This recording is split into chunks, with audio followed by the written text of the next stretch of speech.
Hey guys, welcome back to the Talk Podcast. My name is Zach, and today I'm here with a very special guest, one of my newfound friends, Jayden Gaines.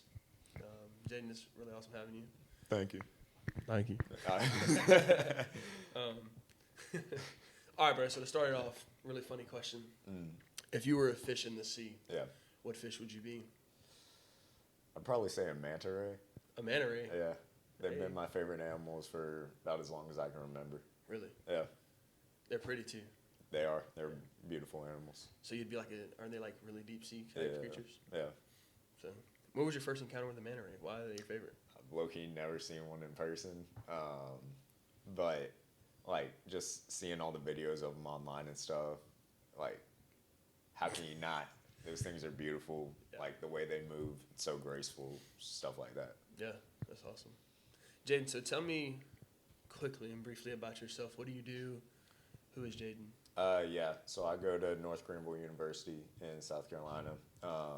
I throw javelin there for track. I go to church. I'm involved in my college ministry at Taylor's First Baptist. Hey, shout out. And yeah, I think it's a pretty good estimate. That's you, huh? Yeah, that's me. How's javelin been? Is that tell me about that, dude. I don't know anything about javelin. So, I mean, I've been doing it since my freshman year of high school. So, coming up, this will be my 6th year. And then after that, it'd be yours.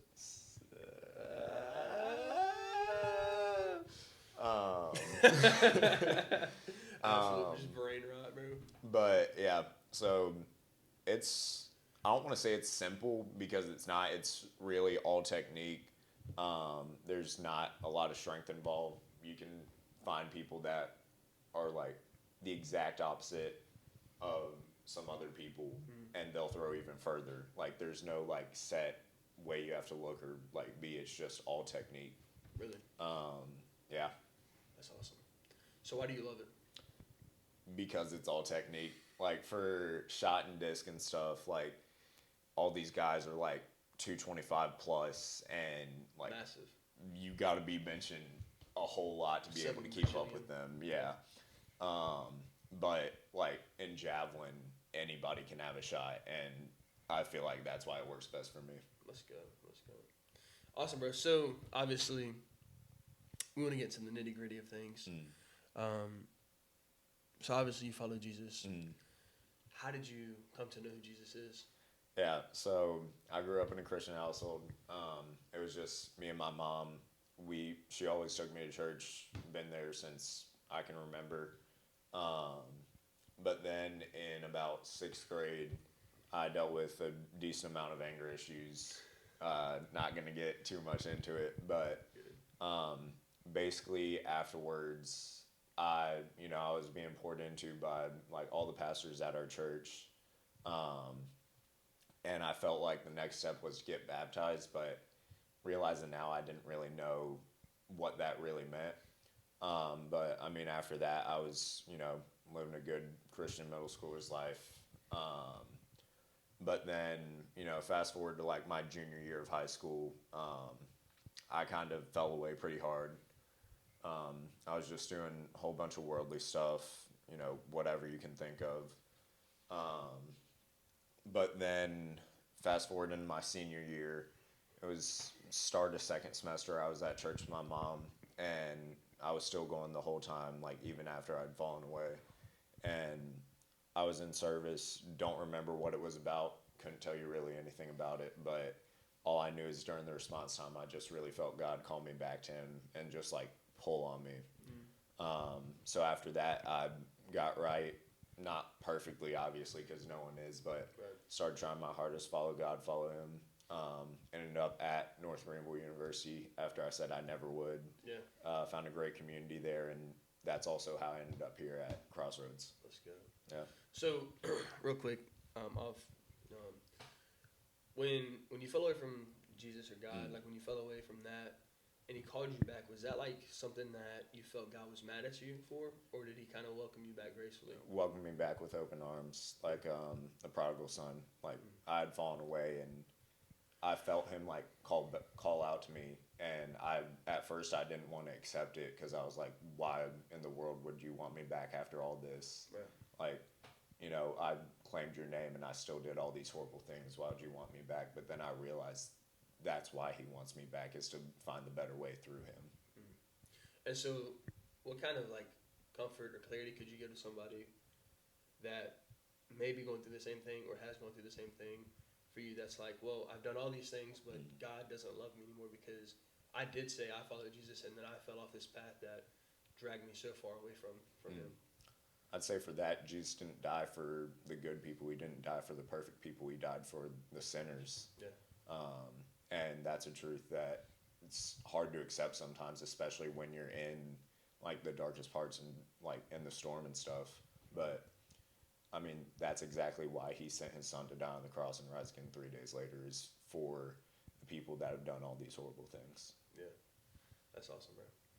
And so I think if there is, like, you know, if you are somebody that has gone through a time where you've pushed yourself away from God or distant from God, I think it's the most beautiful love story and just the gospel. But like, Jesus loved you so much that he loved you in your worst days. But also what's so interesting and neat about that is he loves you in your best days too. And so there's grace for anything that you've ever done, and he loves and cares about you. So a few seconds ago, you just mentioned coming here to Crossroads. So what is Crossroads? And obviously, I know what Crossroads is, but tell the people what Crossroads is. And then how is this summer? So I've been at Crossroads for 4 summers. I'm starting to get a little gray hair, bro. Yeah. But so tell me how Crossroads what Crossroads is and how Crossroads has changed the way you view God and even how it's changed your life. I mean, I'd say Crossroads is one of the best places on the planet. What was the question?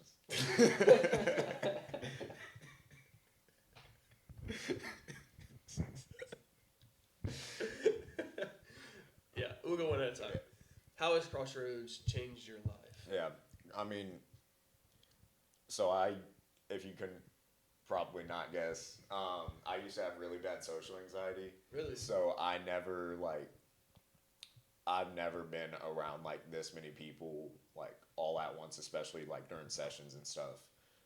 But it's definitely been a good way to figure out how to really quickly connect with people and like get into the deeper conversations, because campers are only here for like 5 days. Yeah, less than that, 4 days. And so really just trying to like meet them, like find out who they are, and recognize them as a person and pour into them at the same time. It's definitely been a learning process, but it's been one of my favorite parts. Yeah.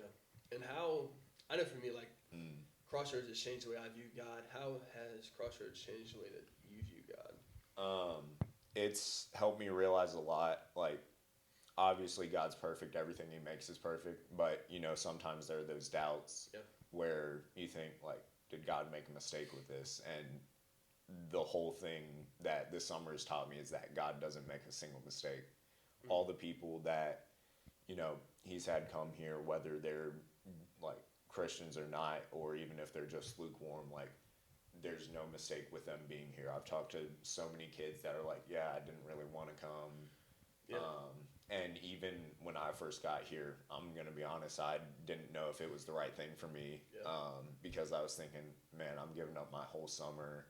Like, I'm not going to be able to connect with these kids. There's not enough time and just stuff like that. And then when I got here, I realized that there wasn't a mistake in me getting hired here. Like, I know it was exactly for whatever purpose God has planned, and I've seen that worked out a lot through here. And even still, there's some stuff that I haven't seen yet. There's some stuff I may never see, but I know that God's still working through it. Yeah, he is. I think that's special. And like one of the biggest ways it's changed how I view God is seeing that he's powerful still. Like, you know, you have all those crazy testimonies and stuff in the Old Testament of how God moves this way, or crazy things in the New Testament about how Jesus did this. But it's like, you know, can God still do it? And then week after week you see it. Yeah. And so for me, That's probably been one of the biggest things that I've seen in the way it's changed how I view God, because it's, I'm not just praying to this wall back here, it's like praying to the guy that created the universe. So obviously there's many things that are great here at Crossroads, and we kind of talked through a couple of things that you really enjoy. But if there's something you could take away from Crossroads, if you could just snatch it out the air and bring it back with you to wherever you go, back home, back on your campus, what would you bring? I mean, it's pretty attainable, but I'd probably say like the friendships and relationships I've made here. Like, I'm again fully honest. After I decided like I don't really know if this is for me. After training week where it was just us staff, I knew for a fact I wanted to come back next year. Really? Just the culture, like how quick it and easy it was to make friends. It's been great. That's amazing. I think it's awesome, bro, because each year, again, I'm on status. I've done it 4 years. Yeah. It's crazy. You'll be there one day. Yeah. Knees hurt every day now. And, yeah. But I'm Monk. But anyways, I think what's awesome, dude, is the culture that is built here in the community that you do obtain, because I've been blessed with a great community. I know a lot of people haven't, but just seeing how the Lord can work through your friends and encourage you in a way, it's just amazing. Yeah. Also, too, bro, something you said a few seconds ago that kind of stuck out to me. You struggle with social anxiety? Yeah. I used to struggle with it bad. Really? Like, probably up until 9th grade, I couldn't handle groups probably larger than, like, 20 people. Like, I could see it, I just wouldn't go anywhere around it. Yeah. So now you're locked in? I'm dialed. Have to be whenever there's about, so, have to be when there's, like, over 1,000 campers here each week. Yeah. Do you have, like, a big memory of, like, camp? Like, is there, like, a big one that sticks in your head, like, your favorite so far? So far? I know it's, like, a really, like, all-in question, but... Well, probably week 3. Yeah, you don't have to use names or anything. So. Yeah. There was a camper I was talking to, and, we had another staffer here, and I asked, like, yo, is there anyone from your church that, like, you think I'd be good to talk to? She was like, yeah, there's this one guy. I don't really know him that well. He just joined this year, but apparently he's had, like, a really hard story. So I went and talked with him. I ate lunch with him for, like, 3 days, and he kept telling me, like, yeah, I don't really know what my future plans are. I really want to go in the military. But I'm also open to whatever God's calling me to. And, I told him, like, yeah, you could be a chaplain or just, like, just keep your options open. And, like, Wednesday night, his friends accepted salvation, and he was just up there comforting them, talking to them the whole time. And I knew God had something special for him. And taking pictures during services and stuff. It's a good way for me to be able to see, like, the outside looking in, like, actually, with the zoom lens on the camera and everything. And I took a picture that night, and I knew, like, when he was holding his friends, like, there's something there. And then the next night he ended up accepting a call to ministry. And again, I don't know what that looks like. I may never know. But just knowing that God's directing his life, it's amazing. Let's go. So obviously camp has been like a crazy cool thing, but ultimately camp ends, and obviously a lot of parts of our life are okay. Not now. You got one more week, bro. One more week. But ultimately what you're going to go back to is you're going to go back to NGU and you're going to go back to track. Yeah. What does that look like, and how do you show the gospel to the people around you? Because I'm not big into track. I don't really know much about the track culture. But any other type of sport I've been in a locker room, it's always been a not following Jesus situation. So, that's really how it is. A lot of track athletes and athletes in general, even at a Christian school like North Greenville, they really aren't Christians. They're just there to play their sport. So a lot of it's through just like my actions and showing that I'm different And then that sparks questions of like, well, why isn't he doing this stuff? Why isn't he talking like that? And it's because I have the love of Jesus. But also through just pointing my results back to God, like whether I end up doing good out of me or even if I end up doing bad, like God didn't fail me. It's just, it wasn't the time for it. So, and that's a good even way to look at it. and even when I do good, it's still the only work that's been done is through Jesus. I haven't done anything myself, because if I did, I wouldn't be anywhere near where I'm at now. Yeah, that's awesome. Yeah, I think it's crazy, dude, because you really do have a massive. You have a chance to have a massive impact on people because of how many people you do see, and track meet. At least my thought of a track meet is there's 1,000 people there just. Yeah. I don't know what they're doing, but they're there, And obviously, you don't have to sit there and preach. Yeah. But the way that you walk, the way you talk, the way you love your teammates and other people should be preaching enough, And if you never speak a word to somebody, I think the most important thing is the way that you live your life. Because, I'm sure you've probably heard this before, you might be the only Jesus somebody will ever see. And so I'd encourage you with that and challenge you to be even more bold this coming up here, because you do have the ability to change somebody's life. Not because of you, but because of the Lord. Yeah. But the Lord can use you as a vessel to steward that. So I'm super excited for that. Yeah. Also, if you come down near Florida or Georgia, you gotta let me know so I'll pull up. Hopefully. All right, bro. Real serious question here. Real serious question.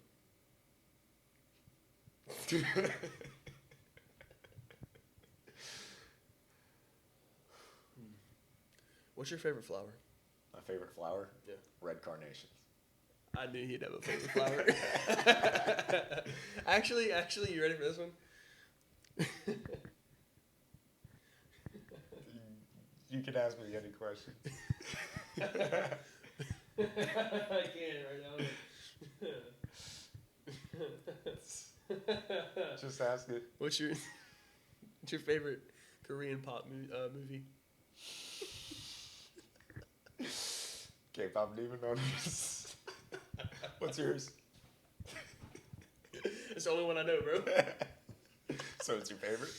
It's the only one I know. So it's your favorite? I guess that would make it my favorite. Yeah.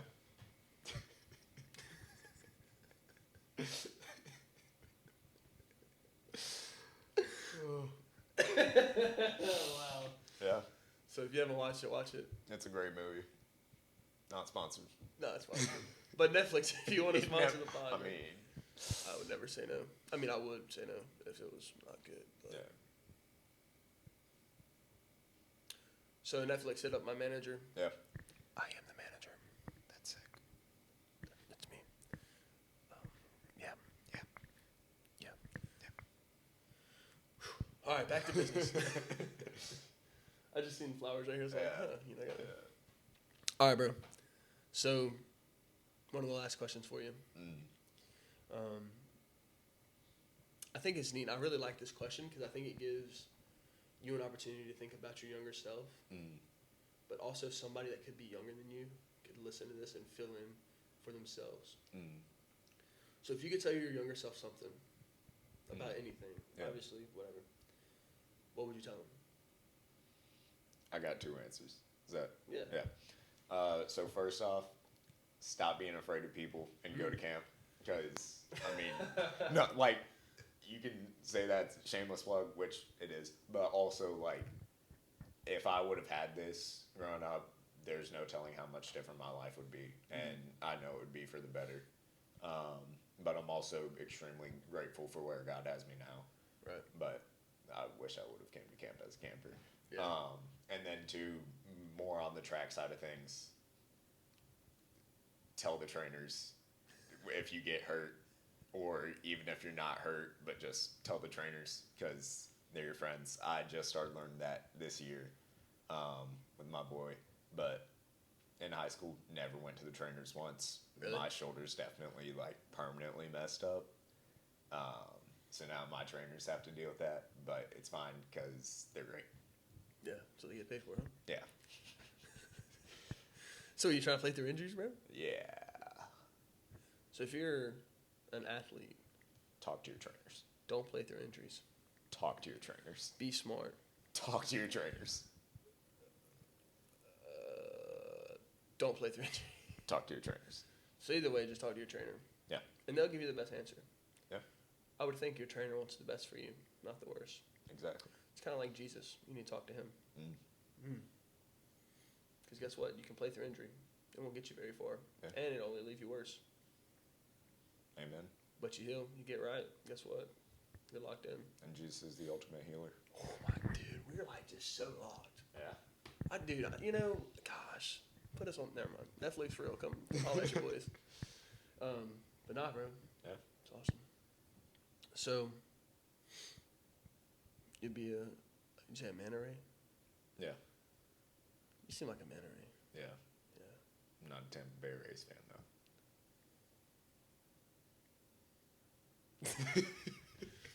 Anyways, bro. So, at the end of the day, I think it's awesome that you have the ability to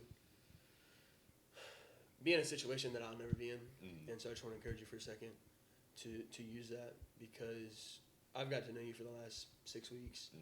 And obviously you're one of my boys, so we're pretty tight. And I think your story is going to touch and change people's hearts and lives. And even for people watching, you have a story just as much as Jayden does, and just as much as I do. Just because I run a podcast doesn't make me this or that. You know, I'm just like Jayden, and Jayden is just like me, and we are just like you. And so I would encourage you. Jesus loves you. He died for you. And I'm sure Jayden can attest to this too. Like, we're not perfect. Yeah. And ultimately, if you're perfect, then you should have died 2,000 years ago. Word. Rocket. Anyways, guys, Jayden, actually, you have to do the outro. All right. Yeah. Thank y'all so much for watching. If you're young enough and you go to church, tell your youth pastor to come over to Crossroads. Shameless plug. Yeah. Thank y'all so much for listening. Adios.